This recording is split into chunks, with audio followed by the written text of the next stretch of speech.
Le cours sera dédié, Bezrat Hashem, Lelou Nishmata, Shel Dina Bat Mathilde Mazel Tov, Zichrona Livracha, dont ce sera la Skara dans quelques jours. C'est quelqu'un que j'avais eu l'occasion de visiter. Et d'ailleurs, quand on visite les malades, il faut leur amener un peu de joie. Et moi, j'ai l'habitude, quand je le peux, de chanter aux malades. Quand on chante aux malades, ça leur donne un petit peu de simcha et de zimra. Alors, pour commencer et pour introduire ce cours, en fait, j'ai choisi qu'il soit sur la Tochacha. La Tochacha, c'est un sujet qui est central dans la vie. La Tochacha, on pourrait traduire en français réprimande, on pourrait traduire reproche, mais en fait, quand on étudie, on n'a pas besoin de traduire. C'est ça l'avantage quand on étudie. D'ailleurs, pour celles qui viennent pour la première fois à Beth Midrash, en fait, c'est un Beth Midrash de... Oui, c'est pas grave. Tout le monde peut rentrer, ouais. D'ailleurs,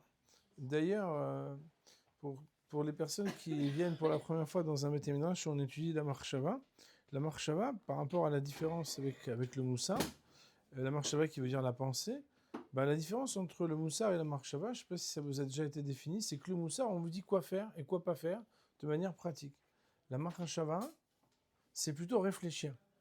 Alors vous allez me dire, ouais, mais des fois on réfléchit à quoi faire et pas quoi faire. Mais c'est plus dans la réflexion de la définition des choses. Par exemple, notre Rav Zatzal, au nom duquel est donné ce Beth Midrash, dans le chapitre 1, les cours qu'il donnait, c'était jamais des cours de Moussard. Il ne disait pas ce qu'il fallait faire. Il définissait, expliquait des choses profondes, et ensuite, quelque part, débrouille-toi. C'est la raison pour laquelle, en fait, après les shiurim, on s'essayait, on réfléchissait pour savoir qu'est-ce qu'on va être capable de faire de ce qu'on a entendu. Alors moi, je vais quand même aider. C'est qu'en général, en fait, on essaye d'approfondir un sujet, et ensuite, on fera aussi un petit travail, peut-être pas de moussard, mais au moins de rapprocher un peu dans une avoda maasid, dans un travail concret pour savoir, ok, tout ça c'est bien beau, tout ça c'est bien profond, mais qu'est-ce qu'on va pouvoir en faire? Par contre, comme c'est de la marche avant, on va devoir un petit peu explorer des textes, puisque pour comprendre, il faut d'abord apprendre. Donc on doit d'abord accéder à des textes de base, des choses connues et moins connues, poser des questions, puisque c'est le derrière du limoud, toujours, de poser des questions. S'il n'y a pas de questions, il n'y a pas de profondeur, il n'y a pas de réponse, il n'y a pas voilà, on ne va pas chercher quelque chose, une vérité. Et ensuite, en parcourant plusieurs textes que je vais vous proposer, entre autres aussi le commentaire du Maral de Prague ou du Beth Alevi, je vous proposerai une réflexion et Bezrat Hashem, on essaiera de parler de mise en application un peu de ce qu'on aura appris. Donc pour introduire le sujet, écoutez, la Torah, c'est un sujet central puisque c'est un passouk dans la Torah qui est connu, très connu, peut-être même trop connu. Ce verset est dans la parashat Kedoshim, donc chapitre 19, verset 17. Lotisna et ahicha bilvavecha, ocheach tochiach et amitecha, velotisa alav het. Donc si je devais traduire, même si en traduisant, traduire c'est toujours un peu trahir, lotisna et ahicha bilvavecha, tu ne mépriseras pas ton frère dans tes cœurs.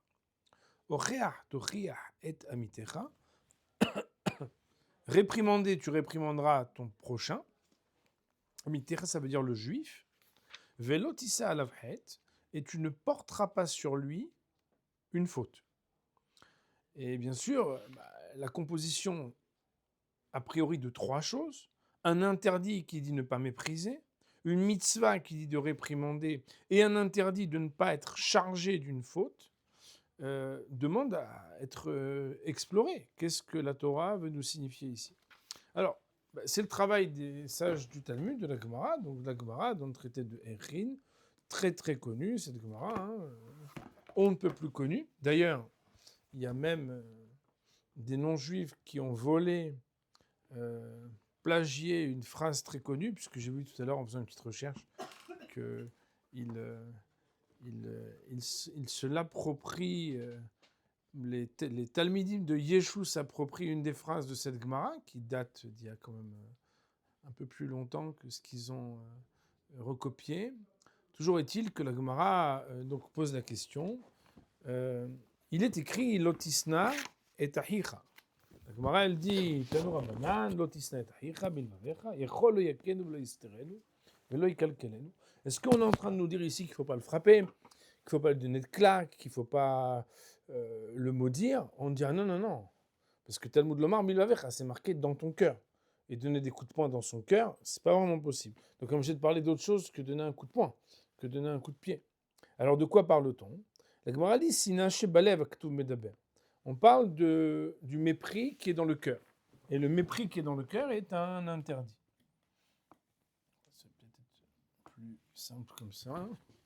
Donc, c'est le mépris dans le cœur qui est interdit. Bon, la Gemara continue et nous dit, et bien sûr, la Gemara, elle suit un petit peu la manière avec laquelle la Torah avait déjà parlé, la Torah écrite. Minayin le roe chavero davar megune. Minayin le roe bechavero davar megune shechayav leochicho. D'où est-ce que quand quelqu'un il observe de son ami quelque chose de dégoûtant, qu'il a l'obligation de le lui dire, en lui faisant une réprimande, chez Nehemar, car il y a un passage qui dit Ocheach tochiach. Réprimander, tu devras réprimander. Et la Gemara s'interroge sur la redondance. Pourquoi on dit Ochiach tochiach deux fois, que je ne bégaye pas. La Torah, elle nous apprend d'ici c'est pour nous dire que si jamais on l'a réprimandé et qu'il ne change pas son comportement, alors on doit à nouveau le réprimander. Ochiach, tu l'as déjà réprimandé? Tochiach, réprimande-le encore une fois. La Gemara elle dit Yachol afilu mishtanim panav. On voit que la Gemara elle progresse dans le texte pour nous dire lotisna, ochiach tochiach. Et vous vous rappelez que tout à l'heure on avait cité lotissa à la frette, tu ne porteras pas sur lui de faute.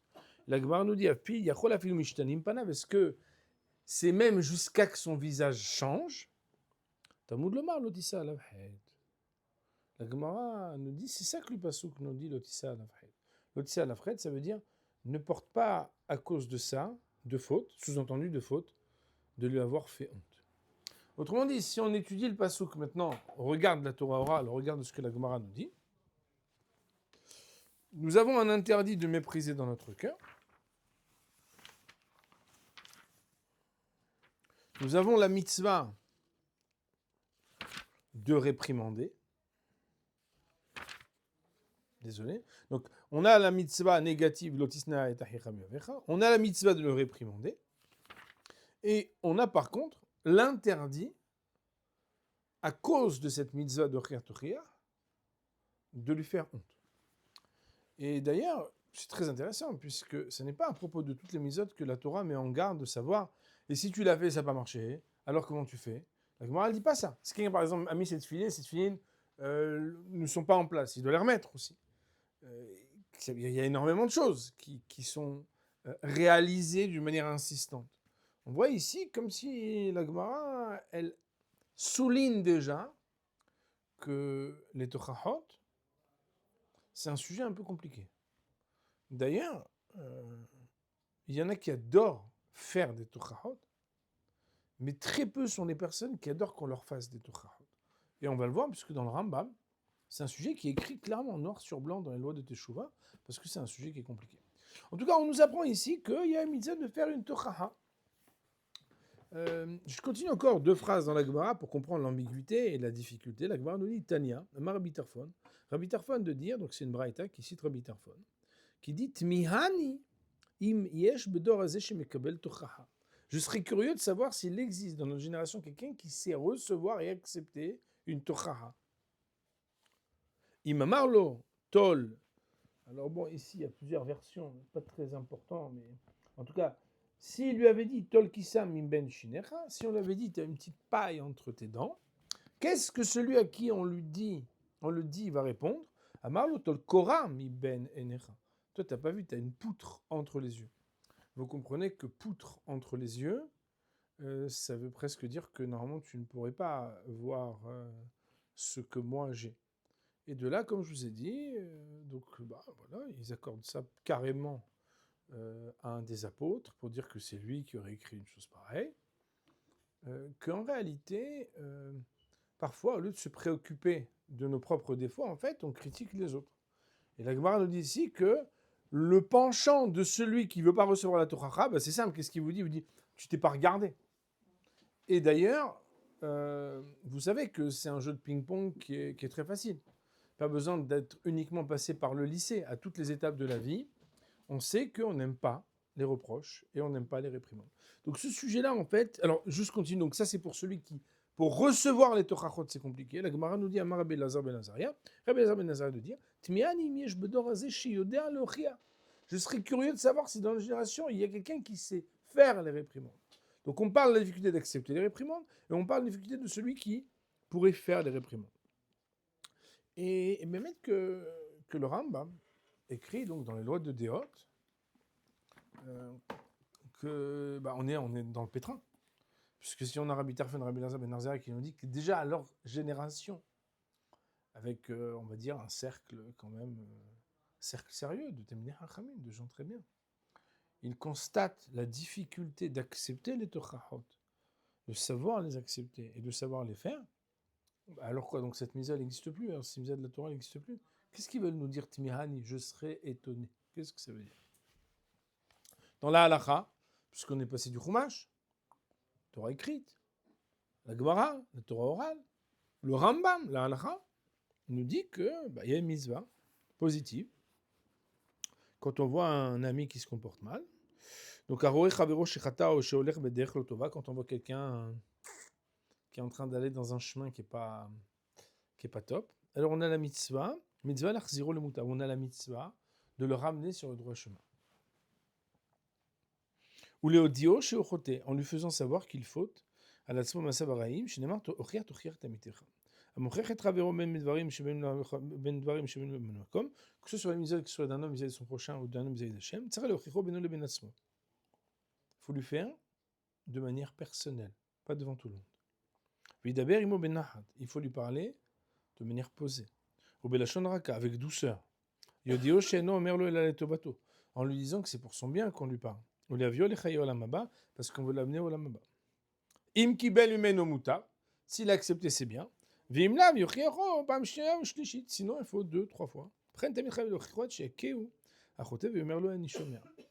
Et le Rambam nous dit, jusqu'à ce que lui vienne littéralement à te pousser, à te frapper, pour te dire laisse-moi tranquille. Et écoutez cette phrase qui est terrible. Et tout celui que Béhémet, il pourrait faire le reproche à quelqu'un et faire changer son comportement, et que Béhémet, il ne le fait pas, ou nitpas ba'avon, c'est lui qui va être attrapé pour la faute. Pourquoi? Parce que Efshar lo limchot ba'em. T'aurais pu faire quelque chose. D'ailleurs, vous le savez bien, parfois, je crois qu'il y a des chaises là, s'il faut sortir d'autres chaises. Parfois, on regrette de ne pas s'être exprimé, parce qu'après, on voit qu'il y a des choses qui se passent qui sont très graves. Je vous rappelle qu'il y a une Gemara dans le traité de Gittin qui est connue. Cette Gemara dans le traité de Gittin, elle nous raconte que la destruction du temple, elle s'est passée, tout simplement, parce que les Chachamim étaient présents devant une scène où il y a eu une honte qui a été faite, et que Vandelomichou, puisque les Chachamim étaient là et qu'ils n'ont pas réagi, alors ça a amorcé que le Khorban Abayt a été mis en place. Et en réalité, il y a 2 cours en même temps, alors peut-être les gens se... S'il y a d'autres personnes qui développent le cours du Shlom Bayit en hébreu, c'est de l'autre côté. Voilà. C'est pas sur le Shlom Bayit, et ce n'est pas en hébreu. Donc j'ai mis normalement exprès un petit panneau là, non? Oui, mais en fait la porte elle est fermée là-bas, donc on la voit pas. Ah ok, on peut mettre une chaise s'il faut pour bloquer, comme vous voulez, je sais pas. Pas du tout, moi je veux rien, je fais mon chiot, c'est juste gênant pour les gens qui doivent sortir, s'ils sont là après, ils disent finalement je vais de l'autre côté, quoi.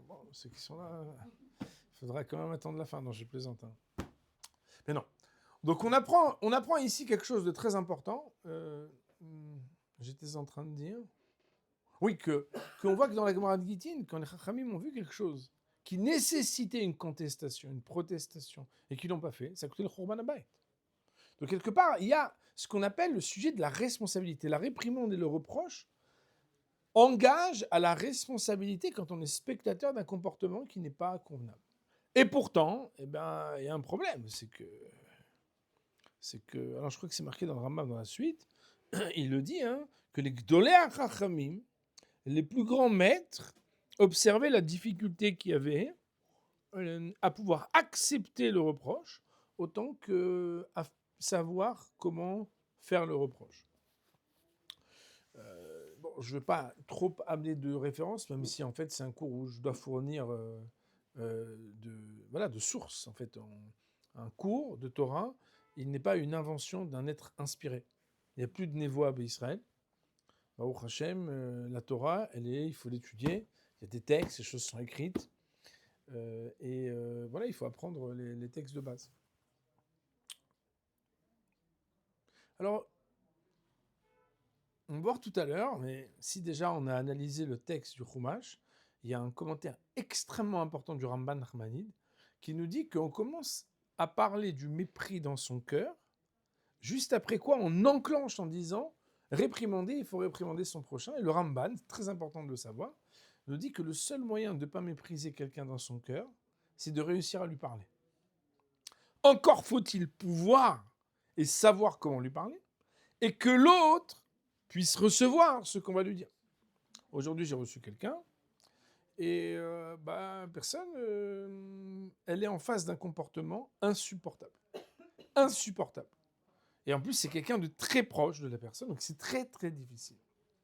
Et la personne me dit, voilà, mais moi, en fait, je dois lui dire, je vais lui dire. Je dis, c'est vrai, mais quand vous voulez lui dire, c'est pour vous décharger ou c'est pour faire savoir à la personne quelque chose qu'elle ne sait pas? Analysons. Est-ce que d'après vous, la personne est bête et elle ne sait pas ce qui se passe? Si elle sait ce qui se passe. Alors pourquoi vous voulez lui dire?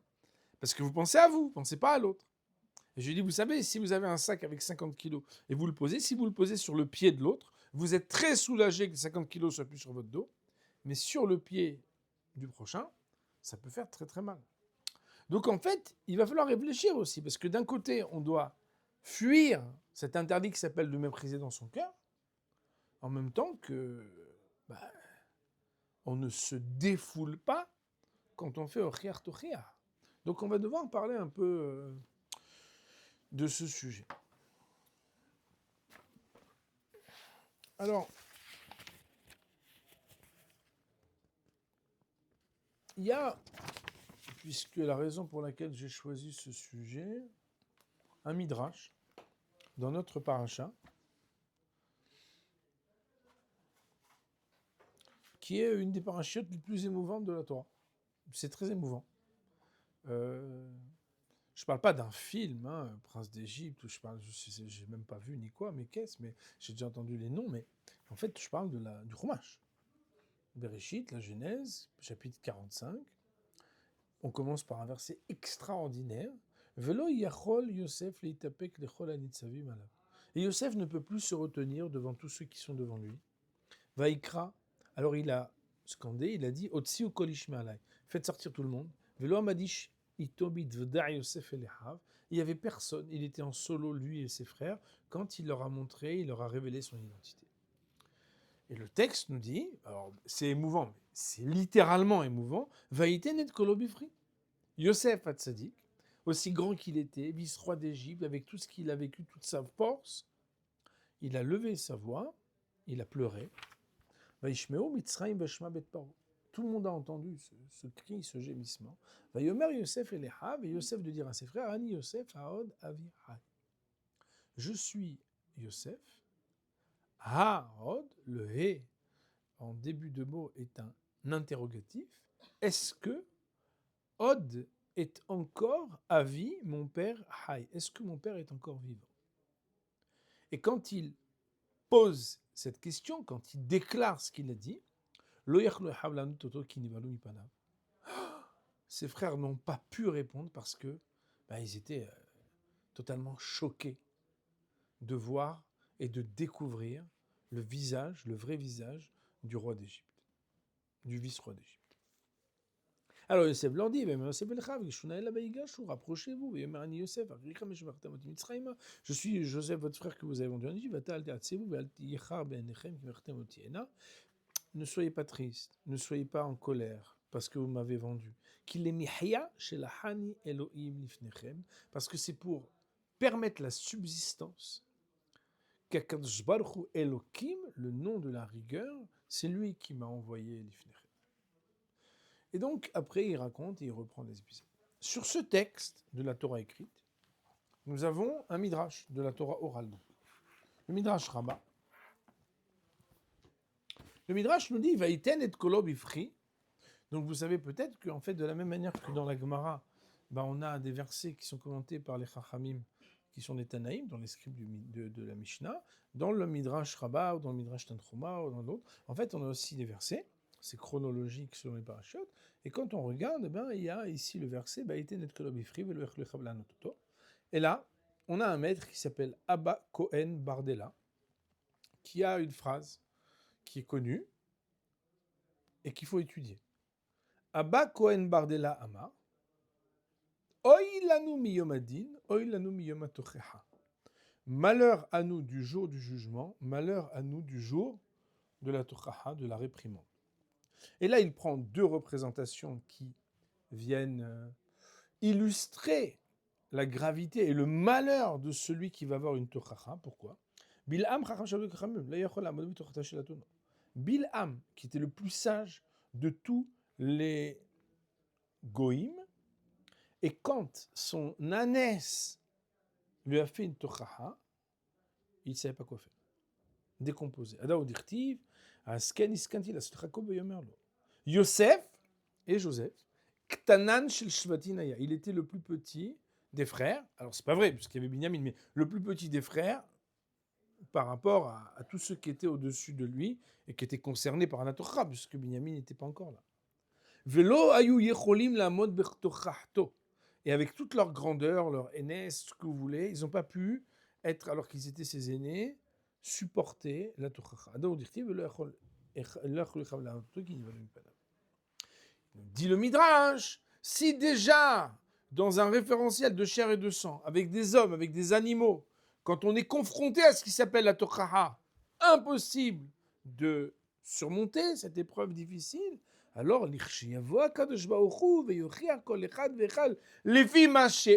rappelez-vous de ce mot parce qu'il va beaucoup nous aider. Lorsqu'un Kadosh Baruch Hu, il viendra et il fera la Torah à chacun selon ce qu'il est, alors là, alachat kama vekama, combien ça va être plus difficile. Alors, la question qui est à poser, c'est qu'a priori, il n'aura rien dit, quoi. Il faut se calmer. Il faut se calmer.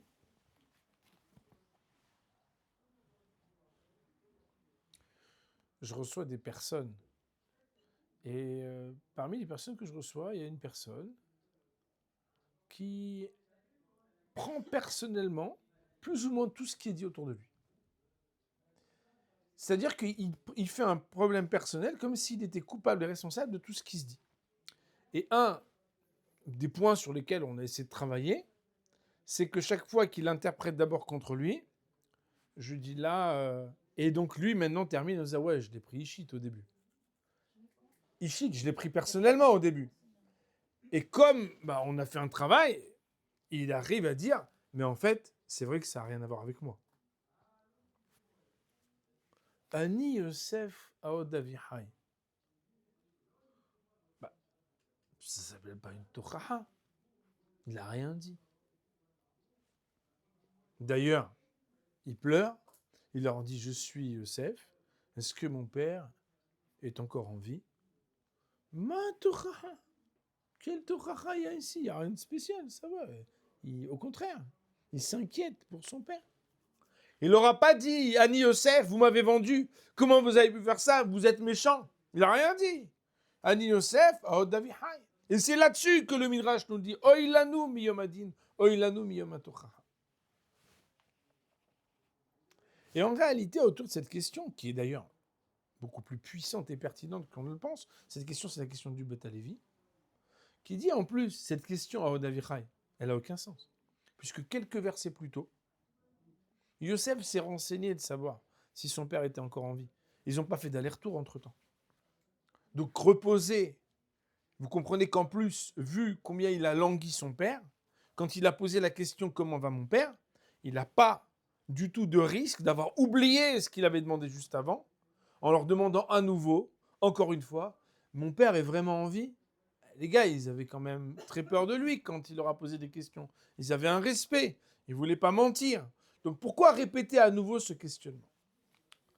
Alors, je pourrais ouvrir un petit peu et vous permettre de participer. En même temps, il y a énormément de choses à dire. Donc, je vais essayer d'abord d'avancer un petit peu dans le raisonnement pour proposer quelque chose de réfléchi. Est-ce que vous avez compris jusqu'à présent les interrogations que j'ai posées? Ouais, elles sont simples. Y a pas de... C'est vraiment pas compliqué, quoi.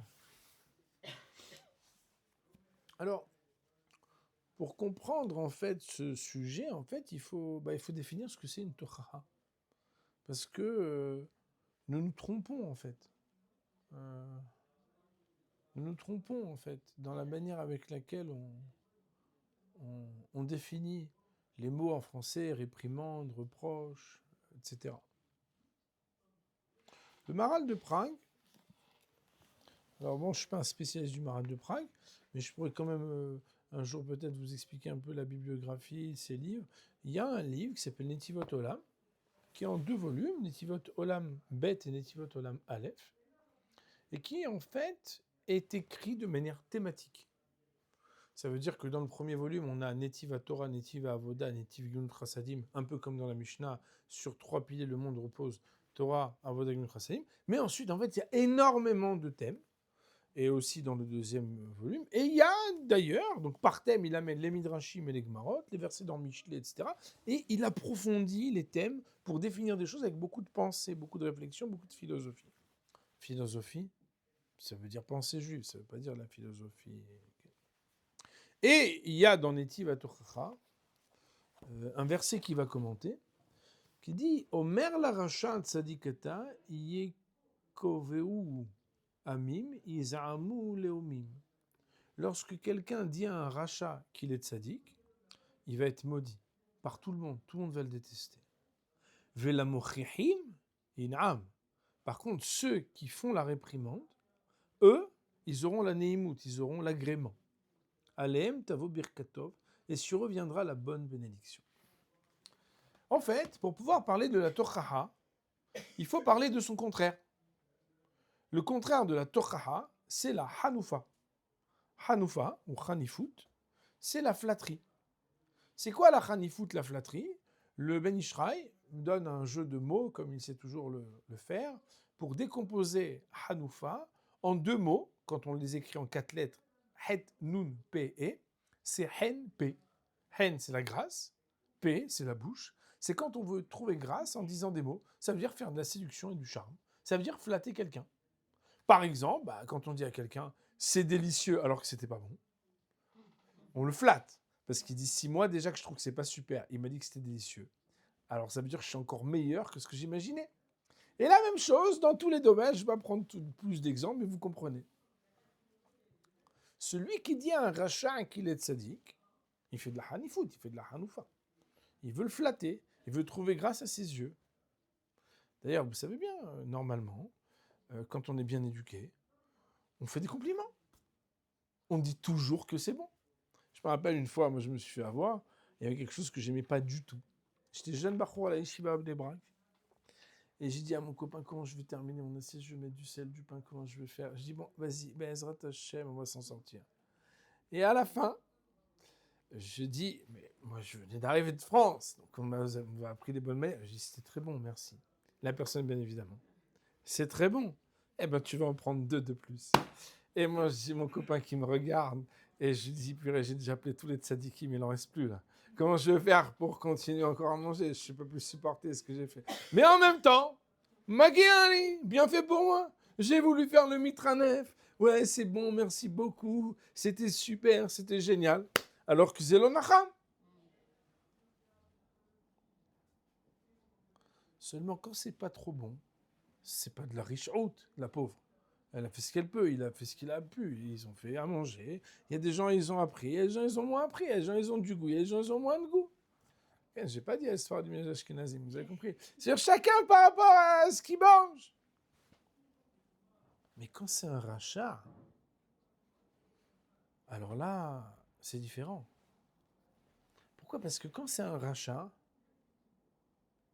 on ne peut pas rester spectateur passif de la riche haute de quelqu'un. On ne peut pas rester indifférent. Seulement, on voit que ce n'est pas non plus si simple. Donc il va falloir quand même qu'on donne des principes. Alors le Maral, il donne à Yesod une idée. Et cette idée-là, mon Rab, il l'avait dit d'une autre manière. Donc je vais d'abord vous donner la définition, on pourrait dire, linguistique et philosophique du Maharal. Et ensuite, je vais essayer de vous ramener ce que mon Rab l'avait dit. Le Maharal, il dit que la Tuchaha, ça vient du mot Ochaha, qui veut dire démonstration. Je ne sais pas si vous vous rappelez, en maths, il y avait montron et il y avait démontron. Je ne sais pas si vous vous rappelez. Moi, j'étais pas bon en maths. Mais j'avais un prof qui était très bon. Et comme il était bon, il nous rendait bons même si on n'était pas bon. C'était ça le grand hidouche qu'il avait. Okay, des Acher Letov, tout le monde se rappelle de lui toujours. Et en fait, il avait toutes sortes de précisions. Il avait montron, démontron. En fait, montrer, c'est pas parler de la personne. C'est parler de ce qui s'est passé. Je vais donner une représentation. Un enfant à l'âge où il doit devenir propre, et peut-être même il est devenu propre, et normalement il n'aurait pas dû faire ces petites régressions-là. Au lieu de lui parler de lui, si juste on lui montre la relation entre ce qu'il va voir et ce qu'il va comprendre, peut-être directement la Torah. Ça veut dire qu'en réalité, on n'a pas dit pourquoi tu as fait ça, c'est pas bien d'avoir fait ça, en lui parlant de lui, mais en fait, on a parlé de ce qui peut se montrer, de ce qui peut se voir. Ça, c'est la définition. Le Maharal, il s'appelle la Ochacha. Ochacha, c'est montrer. Mais mon Rav, il a ajouté quelque chose de supplémentaire, parce qu'il dit que pour pouvoir faire un vikouach avec quelqu'un, pour pouvoir démontrer à quelqu'un, il faut lui démontrer que ce n'est pas selon nous qu'il a tort, c'est selon lui qu'il a tort. Parce que si j'explique que selon moi, tu as tort, il dit ouais, mais moi je ne suis pas d'accord avec toi. Donc, quelque part, il n'y aura pas un effet positif et évolutif de ce que je lui ai dit. Par contre, si j'arrive à lui montrer que selon lui, il y a quelque chose qui ne va pas, bah alors là, c'est automatique. Pourquoi ? Parce que c'est selon lui. Alors, bien évidemment, cet énoncé, il est très beau. Moi, il m'émeut parce que je trouve ça, cette phrase que le Rav il a dit est extraordinaire. Seulement, c'est pas si simple.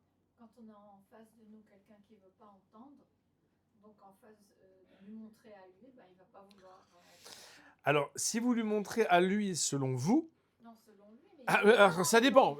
Alors, en fait, comme vous l'avez vu, la Torah, c'est comme un cadeau. Il y a des gens, même un très beau cadeau, ils ne le veulent pas. Mais il faut d'abord savoir donner un beau cadeau. C'est-à-dire que dans la vie, d'abord, il faut apprendre c'est quoi, comment on fait la Torah. Après, ben, vous avez raison. D'ailleurs, il y a un shiur que j'avais fait, je crois que je ne l'ai jamais publié, qui s'appelait Suggérer l'existence. C'est quoi ? C'est un cours pour les hommes, Shlom Bayit pour les hommes. Parce que de l'autre côté, il y a des dames Shlom Bayit. Je peux vous garantir que si on fait la même chose pour les hommes, il n'y a personne. Je vous le dis. C'est Yadoua. Parce que tous les maris, ils ont envoyé leurs femmes. Mais les femmes, je ne sais pas si elles peuvent envoyer leur mari au Shlom Bayit. Je ne fais pas d'histoire, Chazé Shalom. C'est juste que moi, je suis thérapeute de couple, donc je reçois des couples tous les jours. Et je connais les petites asymétries de connaissances et de... Bon, voilà, je fais le procès de rien, ni de moi-même, en présence de mon épouse en plus, donc je fais très attention à ce que je dis. Toujours est-il que dans ce shiur sur Suggérer l'existence, j'expliquais que dans les perceuses, il y a deux modes. Il y a le mode visseuse et il y a le mode percussion. Et le mode visseuse, il y a aussi le petit bouton pour faire lent, rapide ou fort, avec le nombre de tours. Les dames ne connaissent pas très bien ça, mais c'est marrant. Mais les femmes, elles savent très bien faire la percussion. C'est qu'en fait, quand elles voient que ça passe pas, elles insistent. Et elles répètent au mari un petit coup de perceuse percussion. En Israël, ça s'appelle patichon. J'en ai acheté dernièrement, là, c'est très puissant. Ça peut percer même le béton armé. Et ils arrivent à faire des trous assez intéressants.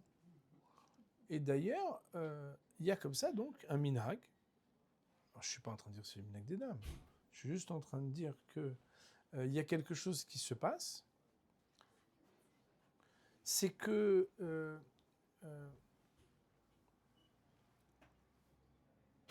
lorsqu'une chose a été dite une fois,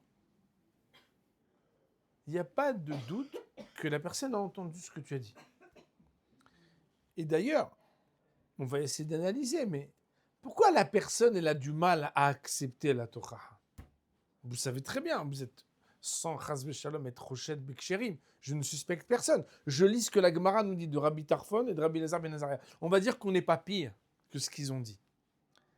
C'est difficile de croire qu'il y a des gens qui acceptent facilement les Torahot. Pourquoi on n'accepte pas facilement les Torahot? C'est évident, non? Bah oui, c'est un numéro en question. Quoi d'autre? Ouais, l'ego. Parce qu'en fait, mais on doit se dire non, au contraire, on veut évoluer dans la vie. Merci de m'avoir fait une Torah. Je me rappelle, on avait fait un shiur, j'avais dit au mari, mais en fait, qui plus que ta femme veut que tu réussisses dans la vie? Personne. Qui plus que tes parents, quand tu es un enfant, veut que tu réussisses dans la vie? Personne. Donc en réalité, on devrait être très heureux, on devrait appeler pour dire, tu m'as pas fait Torah cette semaine. Tu m'as rien dit aujourd'hui. Vas-y, dis-moi des choses, comme ça je vais évoluer. C'est vrai. Et pourtant, pourquoi on veut évoluer, non? Une fille elle est au séminaire, un gars il est à l'Yeshiva, il veut évoluer dans la vie, ma bayotte. Les filles sont plus préparées que les garçons. Bon, là, vous avez vraiment accepté ce que j'ai voulu dire tout à l'heure. Hein. D'abord, je ne sais pas si c'est vrai, parce que la Gemara, si je vous dis ce qu'elle dit sur la capacité des femmes à accepter le pardon et avoir la souplesse, vous seriez, et c'est une Gemara, hein, donc c'est pas vraiment discutable. Vous avez dit, oui, c'est pour ça qu'on n'étudie pas la Gemara. Non, il y a des choses qui sont... En même temps, ok, mais en quoi ça répond à ma question? Les femmes aussi, elles ont des difficultés à recevoir les Torahot. Tout le monde. La Gemara, elle ne parle pas que des hommes, elle parle de tout le monde. Pourquoi? A priori, on veut tous évoluer dans la vie. Pardon? Pas que ça vienne de quelqu'un d'autre. Alors de qui? De soi-même. Non, mais une femme, c'est plus sensible, donc forcément, ça... Mais moi, je veux pas...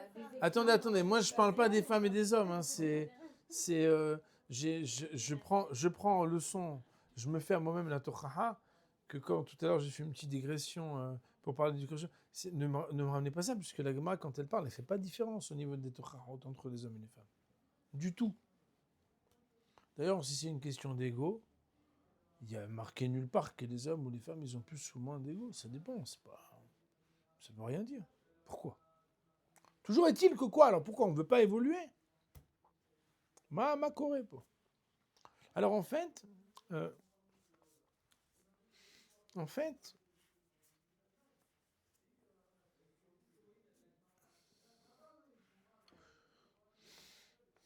le Midrash, il nous dit que la Torah, elle est l'effima chez vous.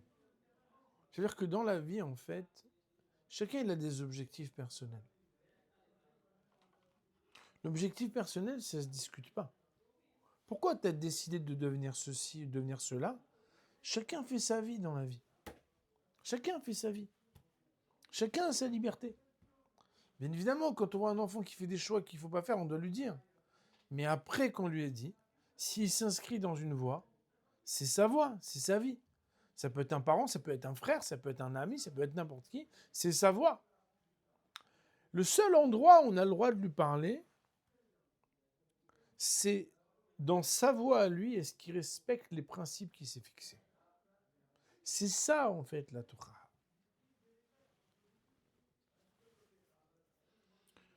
Je vais essayer d'expliquer ce que ça veut dire. D'abord, on va le dire dans la paracha, puisque c'est l'idée du Beth Lévi, avant que de l'expliquer un peu plus dans la vie, puisque tout à l'heure, on a dit qu'on va essayer de rapprocher ça de nous, pour savoir comment faire avec les époux, avec les enfants, avec les amis, avec les élèves. Le Beth Lévi, il nous dit, quand Yosef leur dit « Ani Yosef Aod Avihai », il leur dit la chose suivante. Vous n'avez pas voulu amener Binyamin. C'est parce que vous avez dit qu'il ne fallait pas que notre papa ils sont inquiets. Vous avez amené Binyamin et vous n'avez pas voulu le laisser ici prisonnier parce que vous avez dit que notre père, vous ne voulez pas Nafsho Keshura ben Nafsho, il risquerait de mourir de désespoir et de tristesse. Ani Yosef. Aod Avihai. Moi, qui suis Joseph, qui ne suis pas moins le fils de notre père, l'état mère, d'après ce que vous prétendez, dans vos principes à vous, Aod Avihai, n'avez-vous pas dit précédemment déjà, n'est-ce pas que notre père, il est sous-entendu malgré tout encore en vie? En leur disant ça, il leur dit, si Behemet, vous prétendez vous préoccuper de votre père, comment avez-vous pu agir me concernant de la manière avec laquelle vous vous êtes comporté? Et de là, le Beth Halevi nous donne un commentaire extraordinaire. Parce qu'il nous dit que finalement, Yosef, il leur a dit, attendez, faites vos choix. Hein. Mais dans la vie, il faut être cohérent. Il faut être quelqu'un de cohérent. Et d'ailleurs, Yosef, il a été quand même très fort. Parce que bon nombre d'entre nous n'auraient peut-être pas supporté la mise à l'épreuve, d'avoir le pouvoir de vengeance, de pouvoir mettre, entre guillemets, rendre un peu la justice, puisque finalement, ces hommes lui ont fait du mal, alors qu'il était un jeune homme. Lui, maintenant, il avait le pouvoir, il peut faire ce qu'il veut. En un clin d'œil, il décide, et on les met dans un cajot, on les tue, et c'est fini. Yosef, en fait, il les a fait progresser dans une mise à l'épreuve pour vérifier ce qu'ils étaient ou non capables. Et d'ailleurs, ses frères, montrant qu'ils n'allaient pas renoncer à Binyamin, finalement, qu'est-ce qu'ils étaient en train de montrer? Que peut-être que, à ce moment-là de leur histoire, ils n'auraient pas été capables de faire ce qu'ils avaient fait à Joseph. Peut-être pas. Puisqu'on voit qu'avec Binyamin, ils n'allaient pas le laisser. Alors c'est vrai, vous allez dire, mais Joseph, c'était différent, il y avait la jalousie. Peu importe, mais en définitive, il y a quelque chose qui montre une évolution. Et en fait, c'est peut-être ça la chose la plus importante qu'on doit retenir. C'est que la Torah, elle est là pour faire évoluer la personne dans le chemin qu'il a décidé. C'est ça la Torah. D'ailleurs, il faut savoir que les Torahot, c'est pas seulement un sujet d'un homme vis-à-vis de son prochain. Comme vous avez dit, mademoiselle, c'est aussi un sujet d'un homme vis-à-vis de lui-même. Encore heureux qu'on se fait des petites Torahot.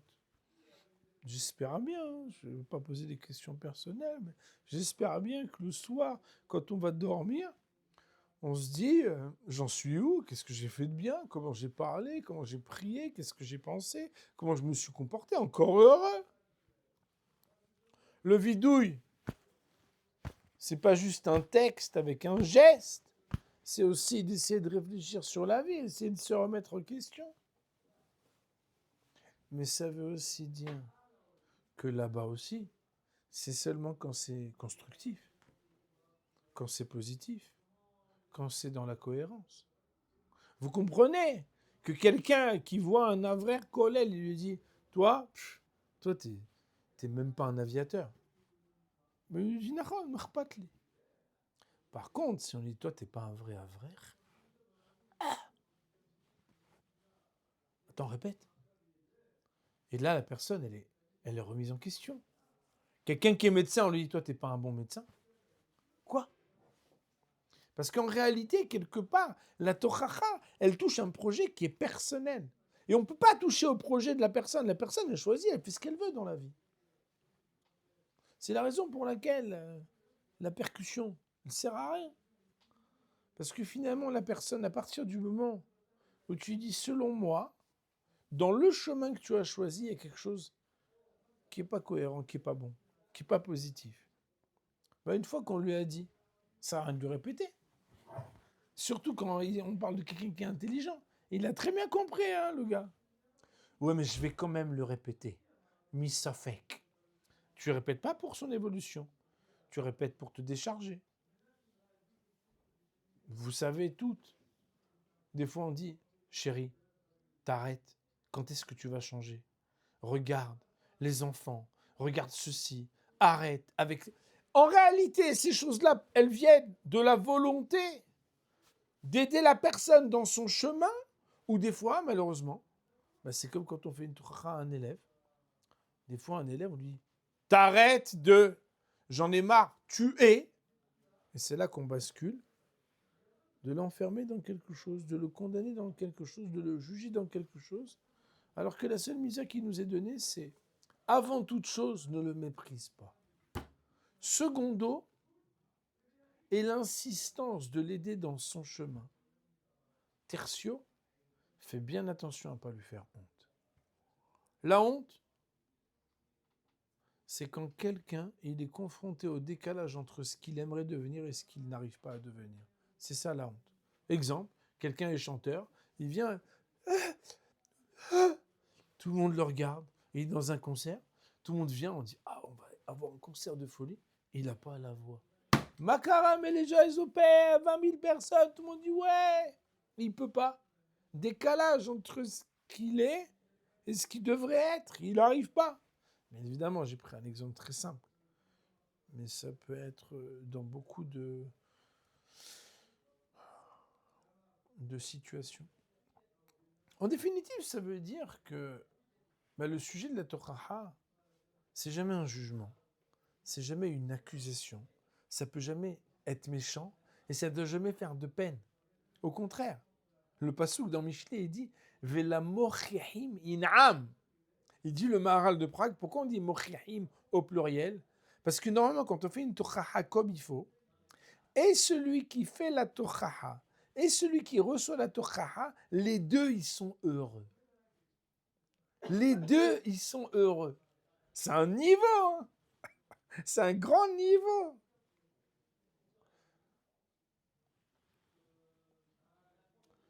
Le Rambam nous dit, parmi les 24 choses qui empêchent et qui ferment la porte à la Teshuvah, un d'entre eux, c'est sonner et ta Torahot. C'est celui qui déteste les reproches.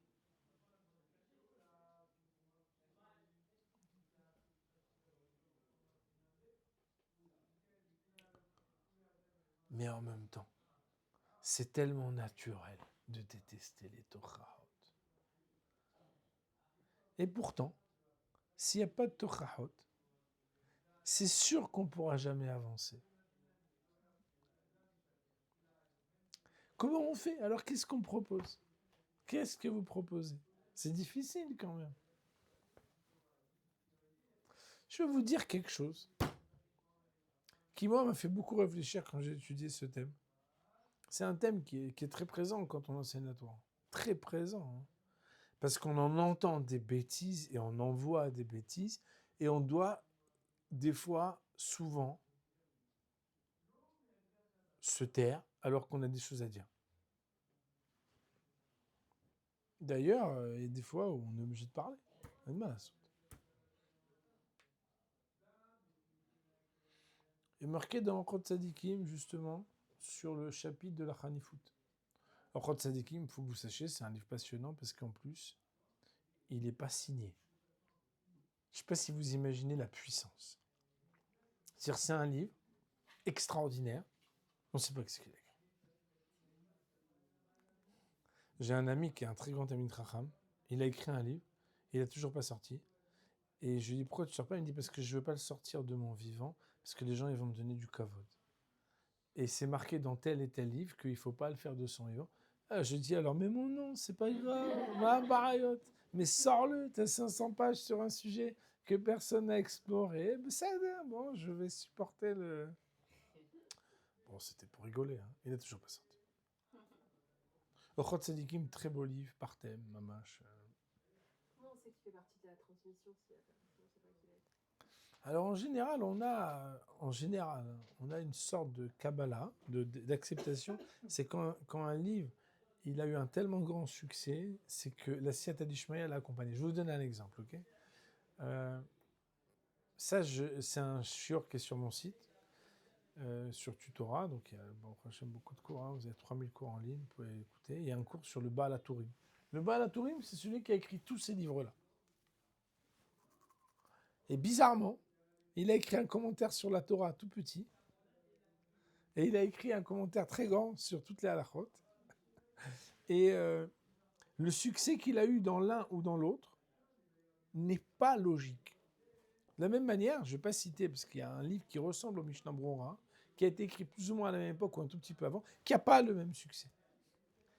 Et quelque part, la manière avec laquelle la lumière éclaire montre qu'elle a une diffusion qui est agréée. C'est pas chouette, quoi. Maintenant, après, bien évidemment, le populisme de certains sujets, etc. Mais là, on parle d'un... Après, la vérité, peut-être que la question est meilleure que la réponse. Il faudrait vérifier. Je pourrais même vérifier. Peut-être même il y a des hypothèses de savoir qui c'est. Hein. Moi, j'ai juste étudié qu'il n'y a pas d'auteur sur ce texte. En tout cas, dans ce texte-là, il dit quelque chose. Il parle d'une image, hein, une représentation. Et il dit, si un beau-père potentiel reçoit 2 prétendants pour sa fille, il lance un sujet un peu provoque et il voit comment les deux réagissent. Il y en a un qui dit, oh écoutez, je suis tout à fait d'accord avec vous. Exactement. Et l'autre qui dit, mais excusez-moi, avec tout le respect que je vous dois, c'est quelque chose qui est totalement faux. D'ailleurs, il est écrit là, il est écrit... À qui cet homme voudra donner sa fille? Et il dit, bien évidemment, le Rav, à celui qui a été capable de le contredire. Mais qu'est-ce qui se cache derrière cette conduite? Écoutez bien. Quand quelqu'un, il supporte l'inconfort de prendre le risque de perdre un lien avec quelqu'un qu'il aime, mais pour lui, ce risque-là vaut le coup pour faire avancer la personne, il n'y a pas une plus grande preuve d'amour et d'affection que d'être capable de perdre quelque chose du lien au nom de l'amour qu'on a pour l'autre. Et d'ailleurs, vous savez bien, les épouses, elles font ça toute la journée, avec leur mari, avec leurs enfants. Un professeur et un rav, des fois, il est dur avec un élève. Et à la fin seulement, l'élève, il le remercie. Pourquoi? Parce qu'en fait, c'est une marque d'affection. C'est une marque d'intérêt. Que de s'investir et de jouer un peu l'enquiquinant, mais l'enquiquinant d'amour. D'ailleurs, il faut savoir, le Gaon de Vilna a dit qu'on n'a jamais le droit d'abandonner un enfant. Même quand il part dans un chemin qui n'est pas bon. Pourquoi? Parce que tant que l'enfant, il sent qu'un parent, il n'a pas désespéré de lui dire ce qu'il faut faire pour qu'il avance, alors lui, cette affection qu'il ressent, même dans le reproche du parent, c'est quelque chose qui est inestimable dans l'existence. Et il faut le savoir, il faut le savoir. Les personnes qui, des fois, nous ont un peu embarrassés quand elles nous disaient ce qui n'allait pas. Dans le quotidien, ces fameuses directrices de séminaires, ces magichim de yeshivot, ces directeurs d'eux, etc., on parle toujours mal sur eux. Mais allez voir, quand ils quittent le monde à 120 ans, les larmes des gens qui les regrettent parce qu'ils ont été capables de se battre pour faire avancer des jeunesses et des élèves et des personnes qui veulent évoluer. Ça veut dire en fait qu'à partir du moment où l'emballage de la Torah est de parler dans le chemin qui a été choisi à celui à qui on fait la Torah, pour son avancée, et d'une manière où on a écarté la sin'a, pour marquer l'amour, et être capable presque de se mettre dans une situation un peu inconfortable, parce que, écoute, je vais te dire quelque chose, mais l'onaïm, Liloma, c'est pas agréable pour moi, mais je t'aime beaucoup, donc je suis obligé de te le dire. voilà, je vais te dire quelque chose. Quoi? Et en fait, si la personne, elle ne peut pas t'associer au défoulement de tes nerfs, à ton allergie personnelle, parce que tu as des désirs, tu aurais voulu qu'il devienne, qu'il fasse, qu'il... mais en fait, ça n'a rien... Non, par rapport à lui, s'il n'y a pas de doute là-dessus, ça fait son travail. Je vais raconter une histoire vraie. La personne qui l'a vécue, c'est lui qui me l'a raconté. C'est un Tamid Hacham qui était à Kol Torah il y a 40 ans. Il était à Yeshiva ici. Et il y avait un Rav, vous savez qu'à la Yeshiva, on prépare le cours, on écoute le cours, on révise le cours. C'est comme ça. Donc il prépare le shiur, il écoute le shiur, et le gars, Meshoufchav, ça veut dire une tête, comprenez bien.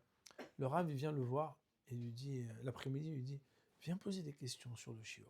Et à la Yeshiva, poser des questions, ça veut dire pouvoir aiguiser, comprendre mieux les subtilités, reprendre, apprendre à formuler les choses, à élaborer, à approfondir, à vérifier dans les mots, dans les textes, comparer. Et ce jeune homme, il vient pas. Deuxième jour, alors il faut venir poser des questions, c'est important. Troisième jour, quatrième jour. Et ce monsieur me raconte, qui était Tamid Hacham, ce Rav me raconte, au bout de quelque temps, peut-être 1 mois, 2 mois, tous les jours, il me disait, il est venu me dire, regarde, ne viens plus, il n'y a pas de problème. Mais sache que c'est parce que tu as de la gava que tu ne viens pas. Parce que tu ne veux pas qu'on voit que tu n'as pas compris. Il m'a dit, ce jour-là, je suis sorti de la yeshiva, je ne pouvais plus étudier, je ne pouvais plus parler avec personne. Pourquoi? Il m'a dit, en fait, s'il était venu qu'une fois me dire une chose aussi dure, je me suis dit, le gars, il s'énerve avec sa mère, avec sa femme, avec ses enfants, il a eu un problème de parnassa. Il est venu, il s'est défoulé pour moi, il m'a déchiré. Mais ce n'était pas le cas. Parce que tous les jours, il était venu gentiment me le dire, en attente de quelque chose. Et au bout de tant et tant de temps, il est juste venu me dire, voilà, sache que la conclusion, d'après ce que tu as fait, c'est parce qu'en fait, tu as de la gava et tu veux pas qu'on sache que tu n'as pas compris. Et il m'a dit, et comme ça m'a travaillé, parce que le personnage qui me l'a dit, c'était tellement quelqu'un de bon et de gentil, etc. Il m'a dit, j'ai mis 24-48 heures. Je suis revenu à la yeshiva. Il m'a dit, j'ai commencé à poser des questions. Et il m'a dit, à notre époque, quand Rav Shlomo Zalman Auerbach, qui était Rosh Yeshiva de Kol Torah, il commençait son cours devant tout le monde. Il lisait à peine la Gemara, parce qu'à un moment, on commence par un truc simple, comme un effet un peu comme ça, triangulaire. On commence par un truc simple, et après, on va dans des trucs piquants. Il me dit, à peine il commençait à lire, on était deux à lui poser des questions, et le Rav, il disait, mais j'ai encore rien dit. Quelle question? J'ai pas encore commencé. Et il dit, et je faisais partie de ces deux. Parce que j'avais aiguisé ma réflexion à être capable de poser des questions. Parce qu'en fait, il avait raison.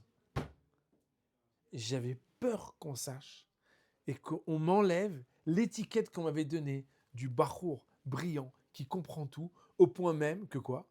Qu'il n'a pas besoin de poser des questions, alors que même quelqu'un de brillant, il doit poser des questions. Alors cette histoire, bien sûr, elle est exceptionnelle. C'est très difficile de faire ça. On ne peut pas le conseiller. Mais cette histoire, à moi, elle m'a appris énormément. C'est qu'en réalité, quand on fait les choses et que la personne, elle sait qu'on les fait par amour, alors ça passe. Alors, je vais vous raconter une histoire. On a donc appris que la manière avec laquelle la Torah écrite, elle englobe et elle enrobe l'otisna, ne pas mépriser, ochiach tochiach, et l'otissa à la frette, elle nous montre qu'entre la haine et la honte, il y a un espace très spécial qui s'appelle ochiach tochiach et amitecha. Comme il dit le Midrash, HaKadosh Baruch Hu, à la fin, il va être mochiach kol echad lefi ma shehu, selon ce que tu dois être et selon ce que tu veux être.